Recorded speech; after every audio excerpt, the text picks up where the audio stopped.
My best friend rejected me and said she was too much for me to handle, and now that I found someone else and am dating, she's mad at me and calling me a traitor. I've had a best friend for about 6 years. I used to talk to her basically every day. We were really close, and for about the last 3 years I've been telling her I have feelings for her. However, she always brushes it off, makes jokes, says she'll think about it, but never gives me a direct answer. Obviously, this has always been tough for me, especially because she never outright rejected me, but also never accepted me either. Just kind of left me hanging, as if she was still deciding if she wanted to be with me or nothing. Recently, though, I just couldn't take it anymore. We were at a party, and I saw her leave with another guy, and that crushed me. The next day, I asked her to talk, and once again asked her what she felt for me, and if she wanted something serious for real this time. I told her that if she didn't want it, she just needed to say so, and I'd let it go. But I couldn't handle her stringing me along and saying she needed to think about it if she had no intention of being with me. Once again, she told me to stop bringing it up and that she was still thinking about it and didn't want to be rushed. But this time I told her I wanted an answer now. That's when she got mad and said she was way out of my league, that she would never actually want me, and that just being my friend was already more than enough for her, so I should stop bothering her. Of course, that really shook me, because she had never spoken to me like that, and up until that point she had always acted like she was at least somewhat interested, so I didn't know where that was coming from. I just told her that was fine and left, and although she tried to talk to me normally after that, I responded casually, but was already thinking of cutting contact. So now 3 months later I'm seeing someone.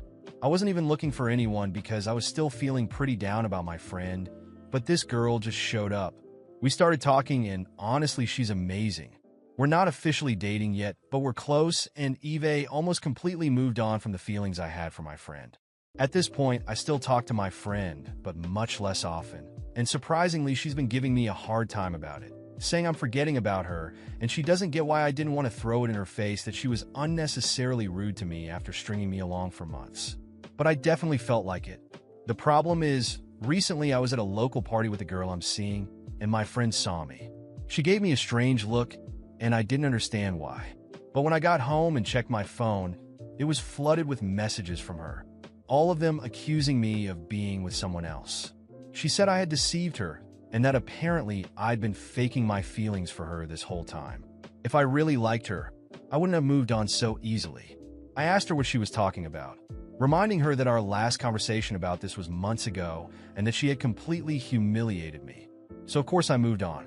She said she was still thinking about it, and that I never told her I had moved on. So catching me like this was basically like I'd cheated on her, and now she wanted to talk in person about it. I told her I wasn't going to meet in person to discuss anything, and that she was the one who rejected me in the first place. If she wanted to be with me, she should have said something before I found someone else. I told her I could still be her friend, but after everything she said, I no longer felt any attraction toward her.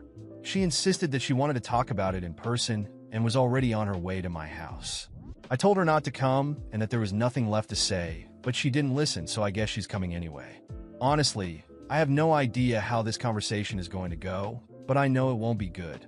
As I stared at my phone screen, watching my friend's messages pile up, I felt a mix of anger and exhaustion. She always made it clear she didn't want anything romantic with me, yet now she acted like she had been betrayed. I was tired of all the drama, but I knew there was no way to avoid this confrontation, given that she was determined to come to my house. So, I waited. After a few minutes, I heard a loud knock on the door. I took a deep breath before opening it, and there she was standing with eyes full of rage and maybe even some hurt. She looked like she was on the verge of tears, but I couldn't bring myself to feel bad for her at that moment. I had already given everything I had trying to understand what she wanted, but now there was no more room for illusions. "Why did you do this to me?" she blurted out the moment I opened the door, her voice trembling with indignation. "You said you liked me. How could you be with someone else now?" I kept the door open, letting her in. I didn't want the neighbors to hear this argument, which promised to be intense. I closed the door and turned to face her. "How did I do this to you?" I repeated incredulously, laughing bitterly. "I spent years trying to be with you. Years. I asked you for answers, for clarity, for honesty, and what did you do? You threw me aside, told me to forget it, that I wasn't good enough for you. So why now, when I'm finally trying to move on, Do you act like I owe you something? She huffed, her eyes welling up with tears that she was fighting to hold back. I was thinking, I didn't want to rush things. You know these feelings aren't simple. I thought you'd wait for me. Wait! I cut her off, my voice louder than I intended. Wait for what? Exactly. You never gave me anything to wait for. You left me in limbo, acting like I was just a backup plan. And when I asked for an answer, when I said I couldn't live in that uncertainty anymore, you didn't think twice before humiliating me. And now you expect me to apologize for not continuing to wait around while you decide? She fell silent, her anger giving way to a glimpse of insecurity. It wasn't common for her to hear this tone from me. For so long, I had been submissive to her whims, always willing to give in, to forgive, to wait. I just didn't know what I wanted, she finally said, her voice lower, almost a whisper. But now I know. And seeing you with her, I realized I could lose you. I shook my head, feeling a lump in my throat. Part of me had waited for those words for a long time. I wanted to hear that she finally wanted me, that she had realized my worth. But now that those words had been said, they had no impact. They felt empty, too late. I looked at her and saw someone who was only acting out of fear of losing control over me. You don't get it, do you? I said, trying to keep my voice steady. It's not that you want me. It's that you don't want me to be with anyone else. You like knowing I was always available, that I wouldn't go anywhere, no matter what you did or said. But now that I'm trying to be happy with someone else, it bothers you. This isn't love, it's ego. You just don't like losing control. She stood there, stunned, and tears finally began to roll down her face. For the first time, she seemed to understand what she had done. But even then, she tried to argue. That's not true. I was just confused. I raised my hand, signaling for her to stop. I didn't want to hear any more empty excuses. It doesn't matter now. I'm over it. I found someone who really wants to be with me, who makes me feel valued without me having to beg for it. And honestly, I deserve that. I deserve someone who won't leave me waiting while they decide if I'm good enough. You rejected me, and I accepted that. Now, I'm moving on, and you need to accept that too. She tried to step closer, holding onto my arm, her eyes wide, a last desperate attempt. Please give me another chance. I can be that person for you. I promise. I just didn't realize it before, but now I know what I want. I gently but firmly pulled away. I felt sad, but not regretful. This was the closure I needed, even if it was painful. You had all the chances. I gave you everything I could, and you didn't want it. Now it's too late. I don't feel the same way anymore, and I can't keep being your backup plan. I hope you find what you're looking for, but it won't be with me. She stood there, motionless, as I opened the door for her to leave. Her eyes were filled with tears, and I could see that she finally understood that she had lost. I didn't want to be cruel, but I knew I had to be firm. Goodbye, I said simply, and without another word, she left, sobbing quietly. I closed the door behind her and let out a deep sigh, feeling a mixture of sadness and relief. It was as if a great weight had finally been lifted from my shoulders. I knew that, in the end, I had done what was best for myself. For the first time in years, I was putting myself first. A few hours later, I sent a message to the girl I was seeing. I wanted to see her, to be close to someone who genuinely cared for me without any games or insecurities. And when she replied saying she wanted to see me too, I smiled, feeling genuine happiness, knowing I was finally on the right path to being happy without looking back. After that confrontation, I finally felt like a chapter of my life had closed. For the first time in years, I wasn't stuck in an endless game of uncertainty and expectations. I had something real and solid now, and even though I felt a bit sad closing the door on my old friend, I knew it was the best thing for me. The days became lighter. I started dedicating myself truly to the relationship with the girl who had come into my life so unexpectedly. She was fun, honest, and, above all, genuinely cared about me. There were no secrets, no confusion about feelings. Things were how they should be, easy and clear. Every time I saw her, the sense of well-being grew, and I realized that I was finally free from the chains of the past. Eventually, we officially started dating. We had so much in common, but also enough differences to keep things interesting. She challenged me to be better, and I supported her in every way I could. I felt like I was finally building something meaningful with someone who truly wanted to be by my side. I met her family, and she met mine. Slowly, our lives intertwined, and I realized that this was what I had always wanted. Someone who loved me fully, without fear of expressing how they felt.